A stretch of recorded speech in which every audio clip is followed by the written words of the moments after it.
প্রিয় বন্ধুরা, আসুন বিসমিল্লাহ এর বারাকাহ সম্পর্কে জেনে নেওয়া যাক।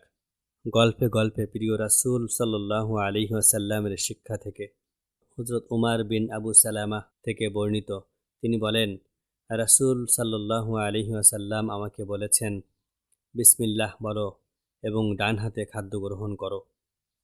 হযরত আয়েশা রাদিয়াল্লাহু আনহা থেকে বর্ণিত, রাসূলুল্লাহ সাল্লাল্লাহু আলাইহি ওয়াসাল্লাম বলেছেন, যখন তোমাদের কেউ খাদ্য গ্রহণ করবে, সে যেন শুরুতে আল্লাহর নাম নেয়। যদি শুরুতে বিসমিল্লাহ ভুলে যায়, তাহলে যখনই স্মরণ হবে বলবে, বিসমিল্লাহি আউয়ালাহু ওয়া আখিরাহু। হযরত জাবের রাদিয়াল্লাহু আনহু থেকে বর্ণিত, তিনি বলেন, আমি রাসূলুল্লাহ সাল্লাল্লাহু আলাইহি ওয়াসাল্লামকে বলতে শুনেছি, কোনো ব্যক্তি ঘরে প্রবেশের সময় এবং খাবার গ্রহণের সময় আল্লাহর নাম নিলে শয়তান তার সাথীদের বলে, এখানে তোমাদের জন্য নৈশ যাপন এবং নৈশ আহারের কোনো সুযোগ নেই। পক্ষান্তরে যদি ঘরে প্রবেশের সময় আল্লাহর নাম স্মরণ না করে, তাহলে শয়তান বলে, তোমরা রাত্রি যাপনের সুযোগ পেয়েছ।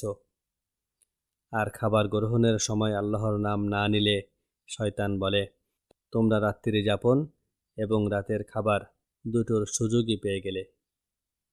হযরত আনাস রাদিয়াল্লাহু আনহু থেকে বর্ণিত, যখন হযরত আবু তালহা ও উম্মে সুলাইম রাদিয়াল্লাহু আনহু নবীজিকে দাওয়াত দিলেন, তখন নবী সাল্লাল্লাহু আলাইহি ওয়াসাল্লাম বললেন, 10 জন আসার অনুমতি দিন। তিনি অনুমতি দিলেন। তারা আসলেন। অতঃপর নবী সাল্লাল্লাহু আলাইহি ওয়াসাল্লাম বললেন, তোমরা আল্লাহর নাম নিয়ে খাওয়া শুরু করো। তারা বিসমিল্লাহ বলে খাওয়া শুরু করলেন। এভাবে তিনি 80 জনকে খাওয়ালেন। আসুন হাদিসের আরও একটি গল্প থেকে কিছু শিক্ষা গ্রহণ করা যাক। হযরত হুযায়ফা রাদিয়াল্লাহু আনহু থেকে বর্ণিত, তিনি বলেন, আমরা যখন রাসূলুল্লাহ সাল্লাল্লাহু আলাইহি ওয়াসাল্লামের সাথে কোনো ভোজনশালায় থাকতাম, যতক্ষণ না রাসূল সাল্লাল্লাহু আলাইহি ওয়াসাল্লাম নিজ হাত রেখে খাবার শুরু করতেন, আমরা খাদ্যে হাত রাখতাম না। একদা আমরা তার সাথে এক ভোজে উপস্থিত ছিলাম। এমনই মুহূর্তে একটি দাসী এলো, যেন তাকে তাড়িয়ে দেয়া হয়েছে। সে খাবারে হাত দিতে গেলে রাসূলুল্লাহ সাল্লাল্লাহু আলাইহি ওয়াসাল্লাম তার হাত ধরে ফেললেন। অতঃপর একজন বেদুইন এলো, যেন তাকেও তাড়িয়ে দেয়া হয়েছে। নবী সাল্লাল্লাহু আলাইহি ওয়াসাল্লাম তার হাত ধরে ফেললেন। অতঃপর রাসূল সাল্লাল্লাহু আলাইহি ওয়াসাল্লাম বললেন, যে খাদ্যে আল্লাহর নাম স্মরণ করা হয় না, সে খাদ্য শয়তান বৈধ মনে করে।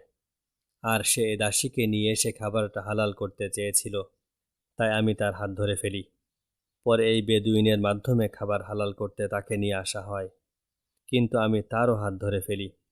ওই সত্তার শপথ, যার হাতে আমার জীবন, নিশ্চয় এ দুজনের হাতের সাথে শয়তানের হাতও আমার হাতের মুঠোয়। অতঃপর তিনি আল্লাহর নাম নিয়ে খেতে শুরু করেন।